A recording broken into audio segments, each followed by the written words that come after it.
What's going on, dudes and dudettes? So the Duke football team did get a commitment the other day from, I believe, a three-star defensive tackle. It's either Chadwicke or Chadwicke Cannon Jr. I forget exactly what state he's from, but either way, they kind of moved their rankings. I forget if these updated team rankings was before his commitment or after, but either way, right now they're sitting around the number 9 team in the ACC, according to On3, which isn't too horrible because they don't really have that many recruits committed in the 2026 class as of this second, and most of them are the 3-star and under. And I know Rodney Dunham, who is one of those top edge players, I think he is a 5-star according to some places. He's going to be committing, I want to say it's Wednesday or Thursday coming up this week, and I think somebody already predicted him to go to somewhere else, but at least Duke was still in the running with his like top 5 or final 6, whatever it was. So hoping for a miracle there, but yeah, that'll be a big time get if he was able to choose Duke, but that's all we could do right now is hope on that front. And a couple more guys recently put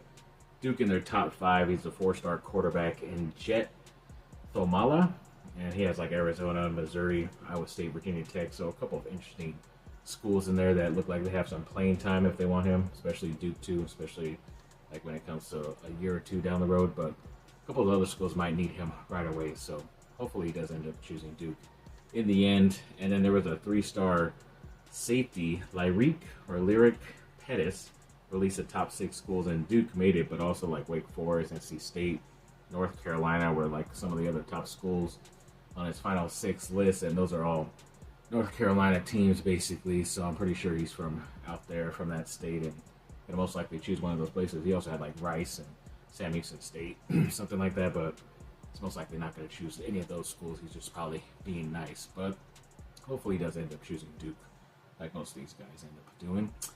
And then there was PFF College put out the highest graded returning safeties from the 2025 season, and Terry Moore of Duke with like a 90.1 grade was on that list. So yeah, he's one of the top returning guys, and hopefully he could be one of the leaders for that defense that has a couple of good guys returning too, like Chandler Rivers, one of those top cornerbacks returning. So hopefully they could do some nice stuff on the defensive side in the ACC. And then there was a little story that came out about John Shire, the head coach of Duke, that 4 years ago, apparently he was convinced he was going to be the next head coach of DePaul or UNLV.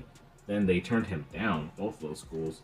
And obviously now look at him where Duke is back in the Final Four and reshaped his image and all that stuff. I was kind of like going back, was it his first year, which was three seasons ago now, where he went all the way, at least the second round, so the round of 32, lost to Tennessee. Then last year he went to, the Elite 8, and they had that pretty bad loss. I forget exactly who they lost to, but yeah, they did lose to Houston the other day. I'll get into more of a separate video about how that all went down and a couple of my thoughts and all that other good stuff, but I wanted to mention this part in there that he could have been a head coach somewhere else right away after he was on the Duke coaching staff for a couple of seasons, but they ended up turning him down, and now those schools look like fools in my opinion. But yes, hopefully that's just more, of a process of them getting better and them advancing farther into the tournament. So hopefully next year they'll at least make it into the final, and then we'll see what ends up happening. And then one of their top players, Cameron Boozer, obviously Carlos is his father, who played for Duke. He scored 16 points in that McDonald's All-American game last week, and I think he was named a co-MVP with Darren Peterson of that game. So yeah, congrats. He's obviously the next best guy to come, one of the top players in this year's class coming out of high school. So hopefully he can have an impact like Cooper Flagg. I don't think so in my opinion, but he still looks like he's going to be a one and done type of player. And the softball team has been doing very well, still ranked in the top 20, but yeah, they've been on a nice win streak as of late. They defeated Louisville 7-5. Then they defeated Louisville again 5-1, and then they got the sweep against that same Louisville team 15-8 on that final game. Then they defeated UNC Wilmington 9-0. Then they had a run with North Carolina and defeated them in that first game 11-3, then 14-7, and then completed that sweep against them 3-0. And I think I saw the stat that was like their 14th straight victory against North Carolina in softball. So hopefully they can continue that nice win streak against other more hated rivals out there.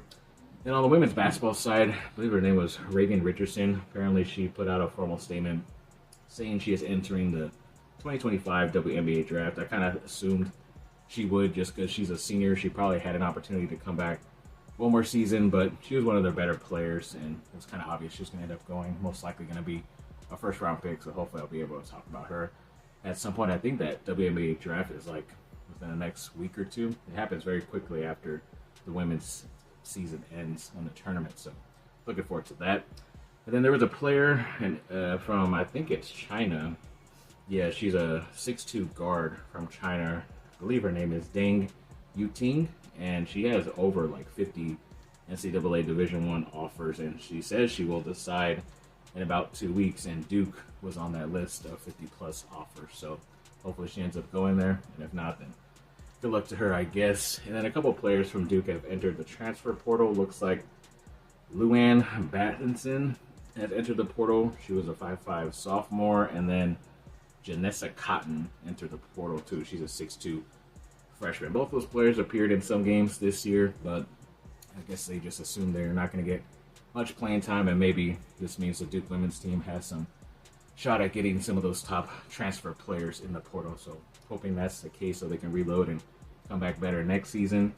And the Duke men's baseball team are doing pretty good too. They defeated NC State the other day 5-1. Then they beat them again 16-6, and then they defeated Davidson 12-0. Then they beat North Carolina 9-5.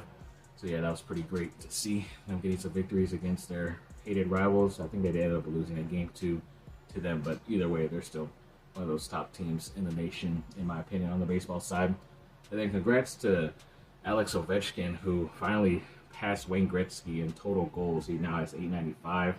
Probably ended up getting a couple more now recently, but yeah, that was pretty long of a streak that at least that record was held by Gretzky. And it's kind of like, you know, the points being defeated by LeBron. Like, kind of nobody ever thought they could reach Kareem's number, and then now LeBron is like almost, if he's not like 1,000 points over that, which is pretty insane, and it's most likely still going to continue playing. And I guess the kind of cool thing is that Ovechkin did beat this record in the same amount of games, so it's not like you can say it took him another year or another season or two to defeat the record. He did it same number of games just by one goal, and now who knows how much more he's going to end up doing. I think at the time it was kind of like how I became a Duke fan. It was you choose JJ Redick or Adam Morrison of Gonzaga. I ended up choosing Redick. Yes, sadly he did not win a championship in the NBA, and then even Adam Morrison won one being a bench guy for the Lakers, which was kind of funny. But I guess I chose Sidney Crosby at the time, who plays for Pittsburgh, over Ovechkin. But now I think they both at least have won a title. I think Pittsburgh has won like 3 with Crosby. Ovechkin has at least won 1 from my most recent memory that I can think of. So yeah, at least he's a Stanley Cup champion, and now the total record holder for total goals, which is pretty insane. So congrats to Ovechkin. Thanks for watching, people. Like and subscribe. Comment down below. Let me know what y'all think. Have a great rest of your day. Bye.